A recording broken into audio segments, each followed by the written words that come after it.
When you look at how people buy, and this is true in B2C and B2B, but it's even more complex in B2B, like, people don't just suddenly decide they have a problem, Google a solution, click it and convert. There's a huge mess of touch points before that actually influence a conversion. Brand is not easy. Being different is not easy. Standing out is not easy. And it's when you do the things that aren't easy, ironically, you're not competing with everybody in the world. The higher you set the bar, the less competition you have, always. If you niche, everything's more convincing because you can be very clear on the messaging, you can talk about their problem, you can put logos they recognize, everything can be tailored to them. The number one thing you can do in PLG is build a great user experience. User experience is the first starting point of product-led growth. Make it easy to use, make it fun to use, make it easy to get started, and keep it simple. In today's episode, we're going to talk about building a sustainable SaaS business and the key strategies for long-term growth. My guest today is Ferdinand Goetzen. Ferdinand is the founding partner at the Growth Syndicate, where he helps B2B tech companies scale from 1 million to 100 million through their fractional growth team. Before he started Growth Syndicate, he ran and founded a SaaS company called Reveal, which has been acquired in 2023 by Next. In addition to running Growth Syndicate, Ferdinand is an advisor, investor, and public speaker. Live from B2B Rocks. Welcome, Ferdinand. Thanks for having me. Nice, cool. We're gonna just dive right in. So let's start with the basics. What do you actually define as sustainable growth in SaaS? When I talk about sustainable growth, I'm not talking about ecological sustainability. Of course, it's important, but it's not what I'm referring to. Honestly, when I look at different companies at different stages of their growth, different levels of success, one of the number one things that comes back is we do a lot of things. There's a certain randomness. What I mean by that is you maybe pull in 2 big whale deals in a month, and then you don't the next month, and suddenly your targets are maybe not met. And I think when we talk about sustainable, we also call it predictable growth. We're talking about creating a foundation and an engine for growth that actually scales with your business so that you don't at some point hit that plateau. Because we see most companies at the moment who don't adopt like some of the new methods that we try to push out there, they tend to hit a plateau. Depending on the size of the market, the business model, the ICP, you might hit that plateau at 50K ARR or at 500K ARR or at 5 million, or we even now talk to some companies that are plateauing at 30, 40 million and try to get them to 100. That's what I mean by sustainable growth, like growth that scales with the business. I think that's a really good explanation on sustainable growth. So I guess when we look at the market right now, VC funding is down, competition is becoming more fierce, marketing channels are becoming a bit saturated or a bit more difficult. Yeah. So when you look at sustainable growth, how can B2B companies actually achieve it nowadays? Yeah, I think the key here is to understand that like the landscape for growing a business has just changed massively in the last, I would say, 5 years. Old school marketing, like a lot of B2B companies didn't do any marketing, it was very sales driven.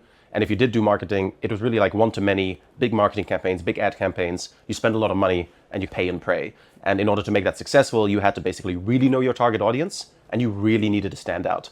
And then the idea was that a certain number of those people would probably engage with your brand. With the emergence of digital marketing, that changed a lot because suddenly you could target for intent. You couldn't do that with radio ads or television ads. You could maybe tailor for audience, but you couldn't tailor for intent. Now you could suddenly tailor for intent. Google Ads and SEO, you could literally, people who were looking for solutions, you could intercept that journey. And that worked really well. But of course, if you can intercept for intent, you don't need to know the ICP that well. You don't need to build such a strong differentiated brand if you don't have big competition. You can get away with quite a low-hanging fruit approach to marketing. But what we've seen the last 5 to 10 years is that all of these playbooks are starting to dry up. Email open rates are down the drain. Ad clicks are down the drain. Google ad clicks are more expensive than ever. Cost per clicks are through the roof. The competition is just bigger than ever because it's easier than ever to build a tool and to build a product with AI and low code that's just accelerating even more. Your brand is just so crucial because brand is something that really affects every stage of the customer journey throughout the entire funnel. We don't like to talk about funnels, but what people consider the funnel, it affects everything. And I think the key to do that in today's world is look at what people are consuming. People are consuming creator videos on TikTok. They're consuming YouTube Shorts. Everybody is creating content and everyone's becoming a thought leader, whether it's on the entertainment side or the philosophical side or on the news side or on the political side. Thought leadership is what drives, it's a massive currency today. And I think companies need to become thought leaders. B2B companies need to become thought leaders. And I think if you build that brand, you build that demand generation engine. I think in simple terms, we've been marketing to 5% of the audience that has been in market for the last 20 years. Now it's time to market to the 95% that aren't in market because that 5% is just super saturated. Yeah. So in the end, they don't have the intent yet, but you're building up your brand, like what we're doing today, right? We're doing a podcast, which is like built by me, but I'm part of Redditus, which I founded, and then Redditus at one point becomes bigger and bigger as a brand without even us trying to sell anybody. Yeah, I think when you look at how people buy, and this is true in B2C and B2B, but it's even more complex in B2B. Like, people don't just suddenly decide they have a problem, Google a solution, click it and convert. There's a huge mess of touch points before that actually influence a conversion. And maybe today we have this podcast conversation. And I'm not saying you always have to wait 2 years, but maybe in 6 months or 2 years' time, I bring on a client who has a problem that your company solves. And then I start Googling solutions, and suddenly one of the solutions that comes up is Redditus, and then I start comparing. I still go through all those traditional customer journey points, but then maybe I choose Redditus because I know you and I trust you, or because I had this touch point. And no marketing team in the world right now, or very few, would consider this touch point in their tracking, in their attribution, and they wouldn't optimize for it. We try to find marketing channels that give us returns in 1, 2, 3 months. And that's okay, you should do that.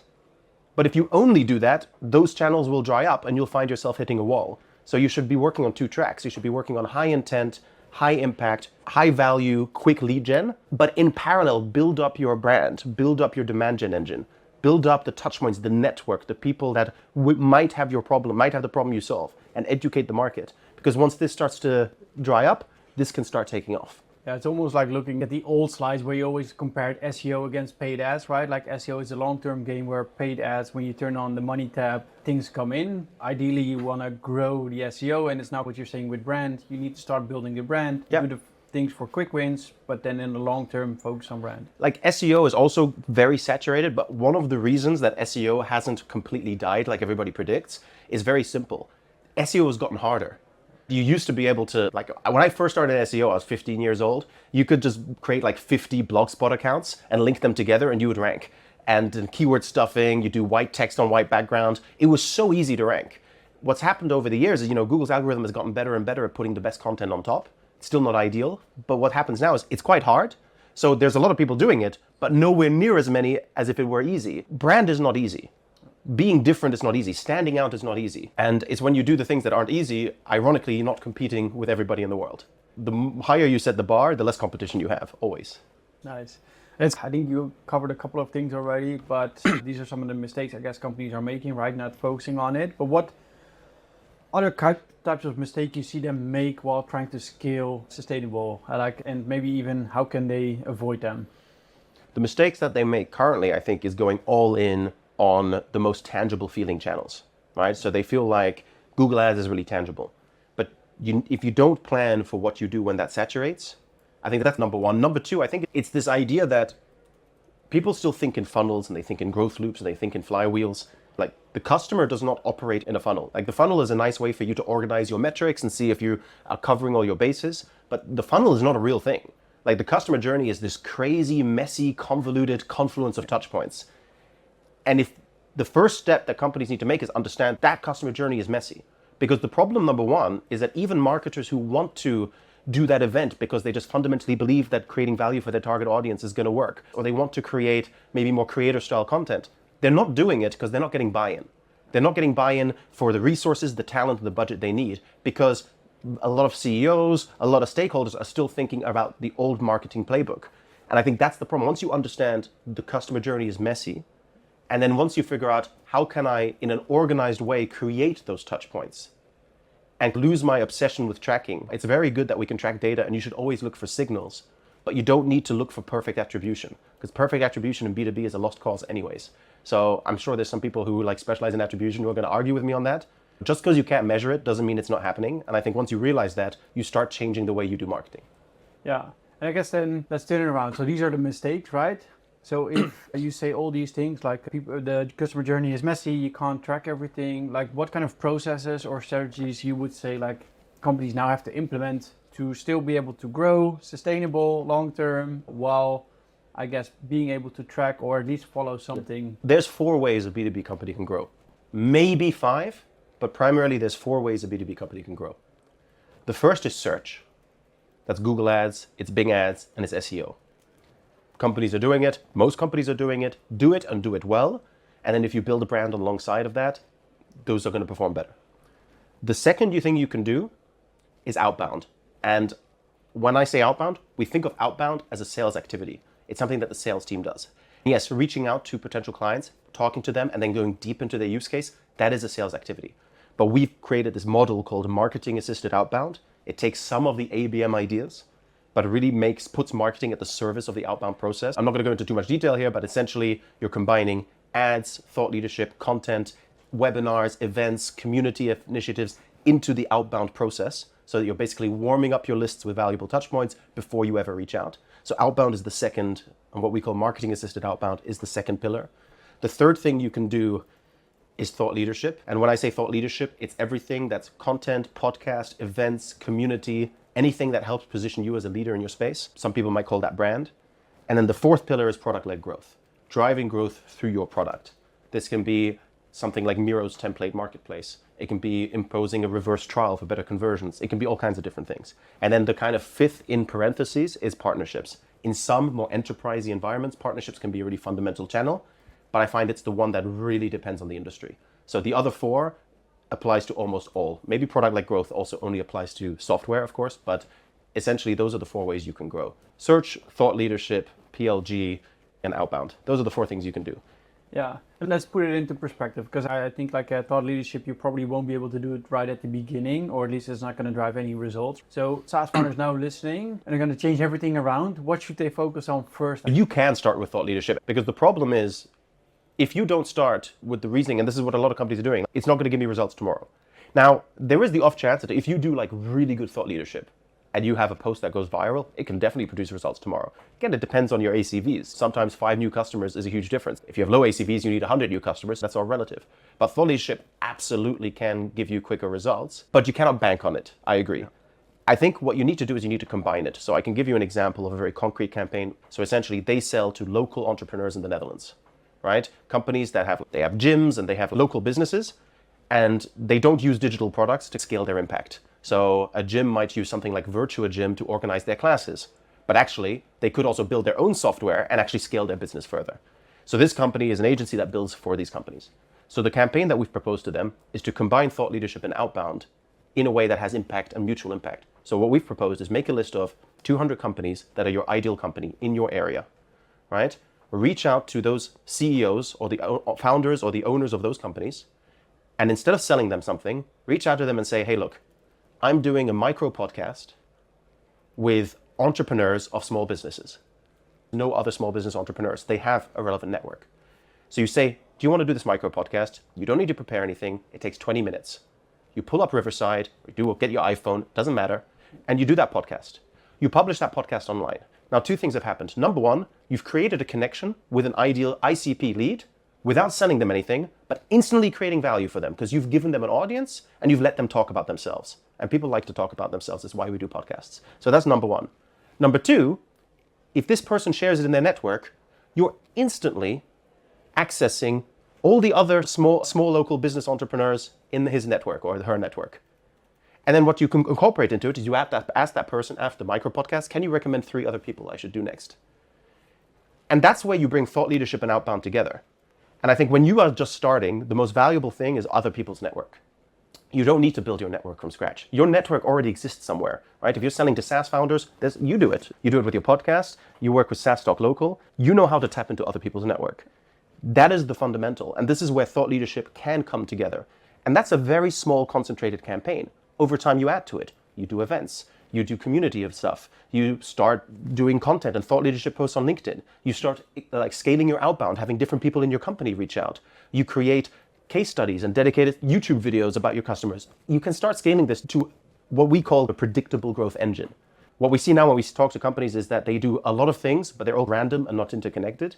But this is a really good example of where you're bringing thought leadership and outbound, and you're connecting them together. And maybe to even go into our example, that's exactly what I do or how we do it is I leverage somebody else's network, right? And it all starts with that one person or that one client you get on the podcast. And then from there, you can scale it even further. Yeah. Like need to have one person which is well known. And if you have that, you can just scale it to a lot more people who are well known. And then suddenly things pick up. Like nowadays, when I do a demo, people already know me because they listen to two podcasts before they even jump on a demo with me. So that's perfect.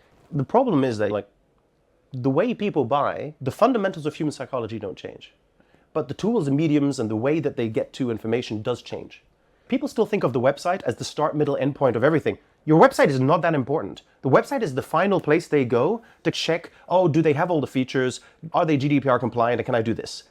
Most of that decision is happening in the events, talking to their colleagues, following you on LinkedIn, checking out your podcast. And I think, what's the last tool you bought? Or last tool you started to use? Ooh, that's a really good question. One of the last. Riverside, probably. Okay. How did you decide to use Riverside? It was based on a recommendation. Okay, there you go. Whose recommendation? I think when I was doing a podcast, when I was a guest, and then it looked great, and then I asked him, how is it for you guys? Because I was still doing it in Zoom. And then one recommendation, he says, I love it. And he told me my biggest frustration, which I had with Zoom, Riverside fixed it. Recommendations, is it like, this is like humans used to make decisions like this. You'd go to the local marketplace and your friends would be like, hey, when I was a kid, they'd be like, oh, have you seen the new Batman movie? That's how I would get my ideas on what to watch and what to do. Then Google became your best friend in recommending things. And now, because Google is being gamed by everybody, we don't trust it as much anymore. So now we're relying on other areas. Like, I used to Google for recipes. Now I look on YouTube Shorts, or some kids will be looking on TikTok.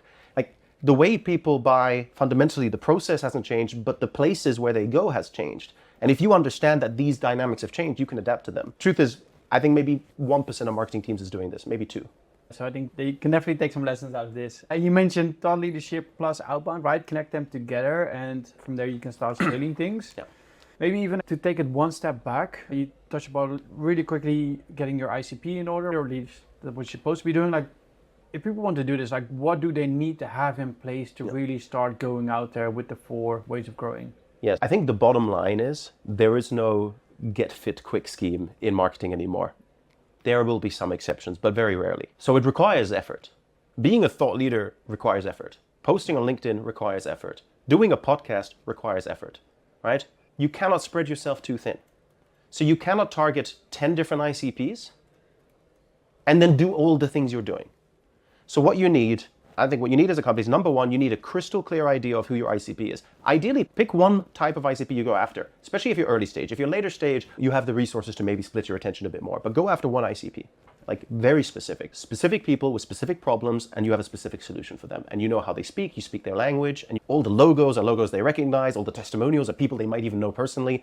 That's what you do, ICP focus. The second thing is you stand out. And I think the best way to stand out, and that's why we call it thought leadership and not demand generation or content, because it's about having a perspective.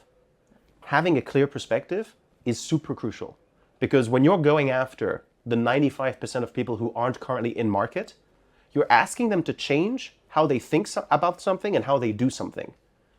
And if you're trying to change how people do something, you need to change their perspective. And that requires you to have a clear perspective, right? So my perspective, for example, is that the what in marketing, especially in B2B marketing, is not rocket science.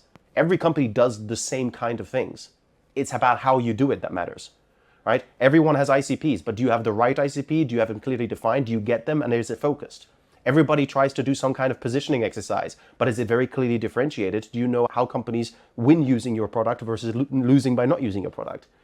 You can all do thought leadership, but are you actually sharing clear insights? Does it connect into one clear vision, one clear perspective? So I think that's the foundation you need. ICP positioning and messaging is the traditional way to say it, but who am I selling to? Do I have a clear perspective? And do I have a way to convey that perspective to them? Both in terms of distribution and in terms of conviction. Love it. We talked about like how to get it set up, the mistakes, right? Let's talk about also some best practices. Do you have some examples of companies who do it really well, which you can share? Most of the companies we work with do it really well. Let me think of companies that do this really well. I think Hockey Stack does it really well. I think you're doing it really well. I think you're on the earlier stage side of things, but you're doing it really well. You're out there. Everybody knows you. You have always the blue hoodie on. You're recognizable. Yeah. I think we were just at the talk of Stefan Smilders at Expandy. They're doing it really well. They've been doing this without thinking about this. Yeah. Sharing templates and sharing playbooks and these kind of things. I think a lot of companies do it well in different ways. Those are some examples. But if you go online and check it out, I think Enzo Avigo, for example, with June, they do it super well. So when you look at all the different companies, right, like ourselves, Expandy, June, what do they have in common? Is it consistently showing up, sharing their knowledge, sharing their templates, as you mentioned, sharing their story?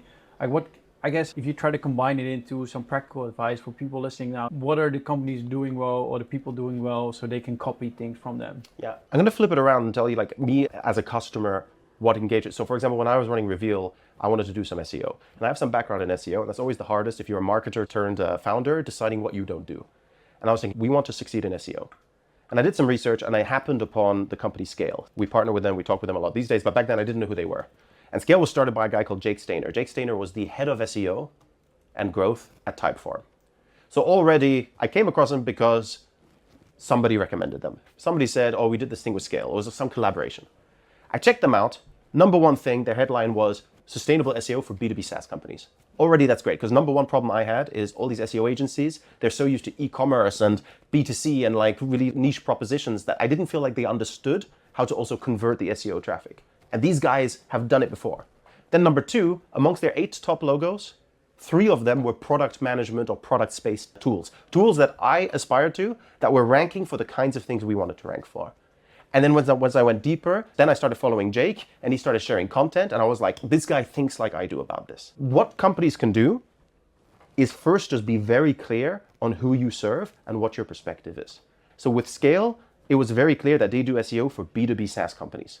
That's it. Not marketplaces, not services. They do it for mid-sized B2B SaaS companies. If you niche, everything's more convincing because you can be very clear on the messaging, you can talk about their problem, you can put logos they recognize, everything can be tailored to them. So that's number one. Number two is having a clear thought leadership strategy. Whether you do that through having a Substack or posting on LinkedIn or doing YouTube videos, you should probably do all of it, right? One piece of content is 50 pieces of content.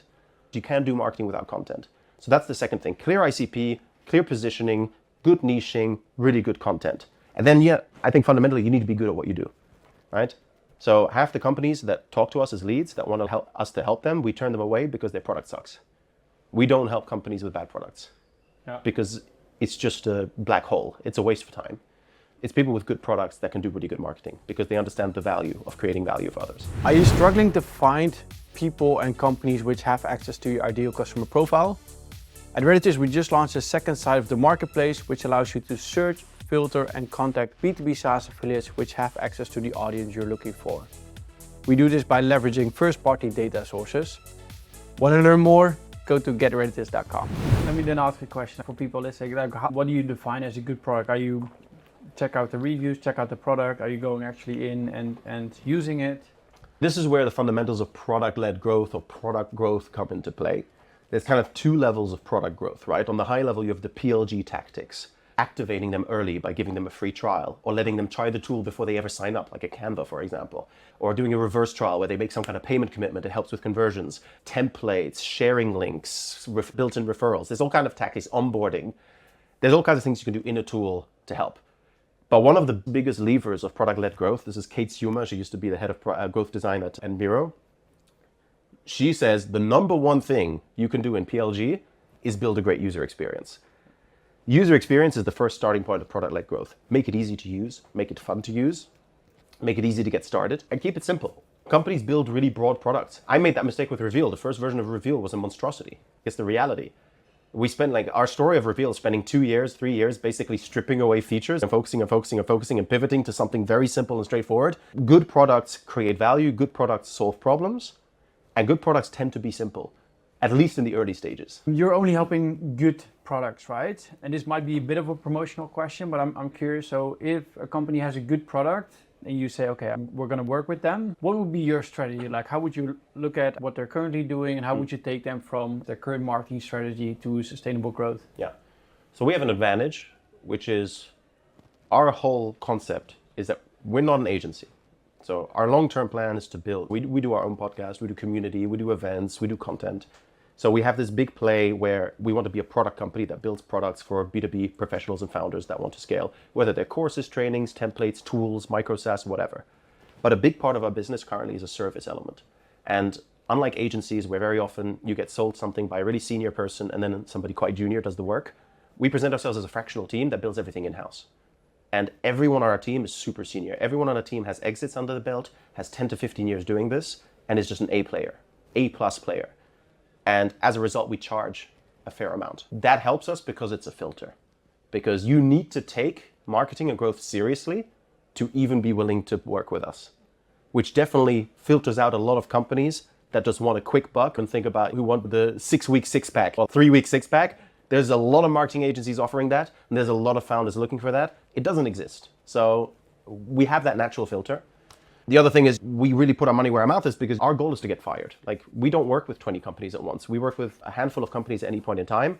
And that allows us to, after 9 months, when we've actually delivered what we wanted to deliver and built an in-house team and put somebody in charge, we can step out and find a new client. We're not worried about clients. We turn down clients and we fire clients all the time. What we look for is a very strong marketing-free motion. What I mean by that is two kinds of companies come to us.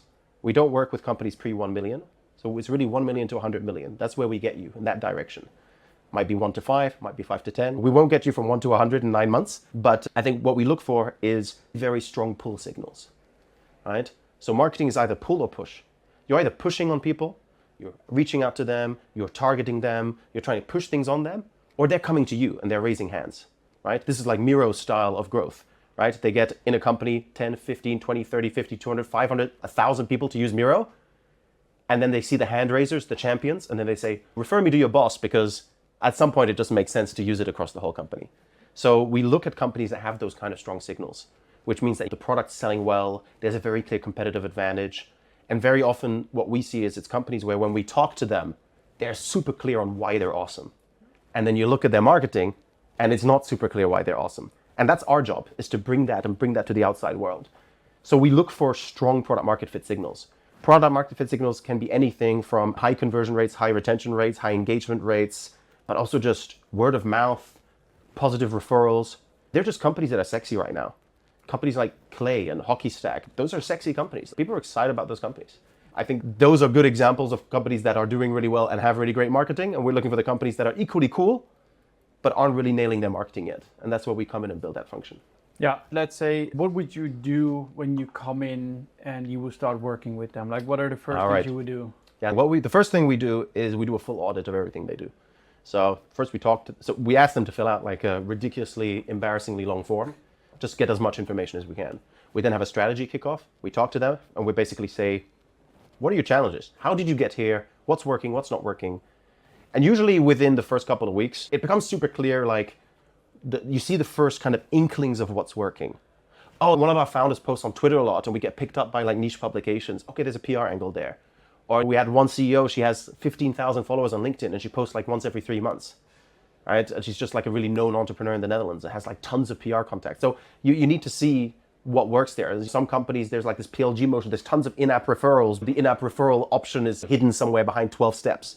So we usually start by doing that kickoff, we dive in, we start looking at, and very quickly low-hanging fruits emerge. Now this is hard to apply when it's yourself. Like, we can do this because we've all done this for 15 years. So we see those signs very quickly of, that looks promising, that looks promising. This reminds me of this one of these 50 cases I've done, and you start to have that bit of an instinct. Then we start doing the standard process, which is number one, very clear ICP definition, right? 9 out of 10 companies will tell you they know their ICP, and I think only about 3 out of 10 really do. Anecdotally, 3 out of 10 really have it nailed down. We don't reinvent the wheel, so if a company knows it, we just go, great. But we usually try to challenge them. The other thing we do next is really build that perspective, build out that positioning, and build out that brand messaging foundation. And we do all of this in the first 4 to 6 weeks. And we already start executing on low-hanging fruit if that arrives. And then the next step is really, based on all that information, making a clear plan. We look at those 5 buckets. The what is never rocket science, it's the how. So we're like, how do we make this into a thought leader? We work with one company in the biotech space that's changing the world. That's pretty easy. It's difficult because the users are complicated, because the use case is complicated, but it's easy because they're literally changing the world. It's like Elon Musk style stuff, right? Whether you like him or not, like those kind of, that level of ambition. But we have other companies that are simple HR tooling, and that's a different kind of approach. And that's then about talking to the users, talking to the founders, and trying things. So we sometimes start with thought leadership. We sometimes start with a company where we said, okay, we're going to do this micro podcast, Outbound and thought leadership combination. It depends. Yeah, it depends where the low-hanging fruit is and what's already somewhat in place, but people are not seeing it. And what they're good at. I think one of the things that we can do is we can go into a company and say to them, you don't need marketing. It's rare that you don't need any marketing, but we'll go, like, the search doesn't work. One of the companies we work with is a company called Cutter. They're like wood manufacturing. Like, that industry is old school. These are small wood workshops in the middle of the Netherlands. And you're not going to get them with a Google ad strategy because those people, they don't even know they have a problem. You're coming to them and say, hey, we can 10x your business or 5x your business, but they're not thinking like that because Dutch culture is a little bit different. These people are satisfied. They have working businesses. They have a few grievances. So what do we start doing? We started doing some kind of like problem triggering ads where we just say, doesn't it suck when this goes wrong or that goes wrong or this goes wrong? And then we actually created like physical parts and sent them to them in the mail. I think that ICP starting point is like the most important because you need to operate in line with how those people think and how those people act. I can give tons of more niche examples, but it always depends on what is the company good at, what does the ICP need, and finding that overlap. Nice. I think this is already going to give people some ideas on where they get started. Yeah. Let's dive into the final 2 questions, more revenue-related questions. So it doesn't have to be regarding sustainable growth, but it probably is going to be. But what kind of advice would you give a SaaS founder who's just starting out and growing to 10K monthly recurring revenue? Product and outbound. Try to combine with a bit of thought leadership. Helps. Product and outbound. 0 to 10, you don't need marketing and growth. It's very difficult to actively invest in marketing and growth before you've got product market fit. Get your product market fit first. ICP niche, because this is another thing people say, oh, I'm a bootstrap early stage company. I can't afford to pick and choose my ICP. There's a difference between ideal customer profile and interesting customer profile. Having a clear ICP doesn't mean that you say no to other business, but it means that you're very clear in your messaging. You're very clear in what you choose to build. There's a great story, the story of Insighted. I met the founder of Insighted because we had the same VC back in the day. He told me the story and I could never share it. And now he shared it on a public podcast, so I can share it. You can check it out. I think it was the Big Exit show. And essentially, they built kind of customer success communities for B2B companies. And they sold to 50 different industries in 10 different countries, companies from small startups to big corporates. So they got to, I don't know, a few million ARR within a few years. And then they raised a Series A. And then they had to completely scrap 75% of the team. And then they said, okay, let's look at who really gets it. They didn't look at who brought in the most revenue. They just like, who really gets what we're doing? Because they were getting tons of customer support requests and no idea which one to prioritize. Sales was pushing for the big deals, of course, but the big deals were churning. So there was this whole mess of information. And they just went, okay, we're going to go after customer success managers at European B2B SaaS companies with, I don't know, 50 to 500 employees. Mid-sized B2B SaaS companies, CSMs. And he went in and he spoke to 1,000 of them, I think, like just hundreds of them to just understand how they think and how they operate. And back then, I think from the almost 5 million ARR or 4 million ARR, only 200K was this ICP. So they like just basically pushed aside a huge chunk of their revenue. And within 2 years, they more than doubled their growth, exited with only having raised 1 round, close to 100 million. They got to 10 million ARR in 2 years, just by making that focus. Why? Because suddenly they knew that out of the 90% support requests and feature requests, only 10% mattered. He told me like sales was hounding about like a certain integration that took months and months to plan and build and argue about. And this small group didn't care about that. This small group had very specific needs, very specific problems. Suddenly the product became better. It became clearer what the value is. The messaging became better. The positioning became better. The differentiation became better because nobody was focusing on this small group. And then they got acquired by Gainsight, and now Gainsight is one of the most successful companies in the CSM space. Interesting. And this is already going into the next question, because what kind of advice would you give somebody growing to 10 million ARR? It's the same, but add thought leadership. It's basically that. It's add thought leadership and think about PLG in a more purposeful way. So to get to the 1 million, or to get to the 100K, 200K, 300K ARR, don't worry about scalability. Don't worry about sustainable growth. Just do shit that gets relevant people onto the platform, learn from them, iterate, and just try to niche down clearly in all your messaging and all your operations. Once you've got that figured out, once you go like, this kind of person buys my product in this kind of context when I do these activities, once you know that, that's what a predictable engine is. Person X buys my shit when this happens. That's predictability. Once you have that, you just build on that, right? Does thought leadership show promise? Think about how you can do thought leadership at scale. Does partnerships work? Think about how you can do partnerships at scale. And that's when you start building a team and hiring and doing things more aggressively. And that's where you start thinking about product-led growth as well. So think about, how can I get people who use the product to pull in other people? How can I expand within accounts more quickly? How can I create an onboarding experience that actually delivers tons of value? Is the UX there? Talk to people, figure out what your biggest blockers are, and that's it. Just iterate on that. It sounds easy, talk to people, but I see a lot of founders actually not doing it, so keep talking to your... 1 to 10 is not that hard. 0 to 1 is way harder. Just find somebody who really knows marketing and growth. That's it. Let me see if I can try to summarize. So sustainable growth is an engine for growth, avoiding to hit a plateau. We're going from marketing for intent to building a brand, which is becoming more crucial. Building a brand is not easy. You can't track everything, so lose your obsession for attribution. Don't only go for the tangible channels. The customer journey is messy, so I guess like embrace that. You have 4 ways to grow: search, outbound, thought leadership, and product-led growth. Leveraging somebody else's network is definitely helpful, so become a thought leader and try to see if you can leverage somebody else's network. It will require effort, so start with a really clear ICP, very specific, super important. Make a focus and talk to them as much as you can. Have a really clear perspective and try to help to change other people's perspective. So you need to have one yourself, which is really clear. And then do you have a way to actually convey it to them? User experience of your product is the best growth lever for PLG. And then there are often low-hanging fruits for growth, but often you need an outside perspective to find them. There you go. Well done. Cool. If people want to get in contact with you, Ferdinand, how would they do? TheGrowthSyndicate.com. Check me out on LinkedIn. Feel free to drop me a message. Check out The Growth Syndicate on LinkedIn. We're easy to find. Exactly. I'm going to make it even easier. I'm going to add all the links in the show notes so people can find you. Thanks again for coming on. If people are listening right now, we'll add a poll to this in Spotify, so make sure to answer that. And if you haven't done so, leave us a review. Cheers, thanks. Thank you very much.